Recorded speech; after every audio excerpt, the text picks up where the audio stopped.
کراچی میں نوجوان تاجر میر رضا کی لاش ملنے کا واقعے میں اہم پیش رفت سامنے آ گئی ہے۔ آئی جی سندھ نے نئی تحقیقاتی ٹیم تشکیل دے دی ہے، جس کا نوٹیفیکیشن بھی جاری کر دیا گیا ہے۔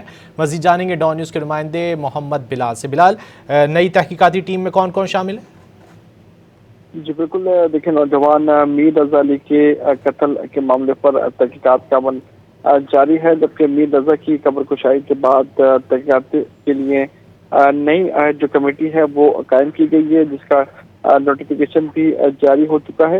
5 رکنی کمیٹی کے سربراہ ڈی آئی جی عامر فاروقی ہوں گے، جبکہ کمیٹی کے secretary S S P R R F Ali Raza ہوں گے، جبکہ 3 ممبران میں ایس ایس پی انویسٹیگیشن کرنگی کیس خان بھی شامل ہیں، اور S P investigation central Anam Tajammul اور ایس آئی او زمان ٹاؤن جو ہے ٹیم کا حصہ ہوں گے، جبکہ تحقیقاتی ٹیم باقی کے تمام پہلوؤں سے تفتیش کرے گی، اور تفتیش جو ہے میں کوشش کرے گی کہ اس میں کیا فیکٹ اینڈ فگرز ہیں اور اس کیس کو حل کرنے کی کوشش کی جائے گی۔ ابھی جو ہے ڈی آئی جی عامر فاروقی اس تحقیقاتی کمیٹی کے ہیڈ ہیں، اور 4 رکنی جو ہے یہ ارکان ہیں جو کہ تمام تر پہلوؤں پر تفتیش کریں گے اور جامع رپورٹ بنا کر جو ہے اعلیٰ حکام کو ارسال کریں گے۔ جی بہت شکریہ محمد بلال ان تفصیلات کے لیے۔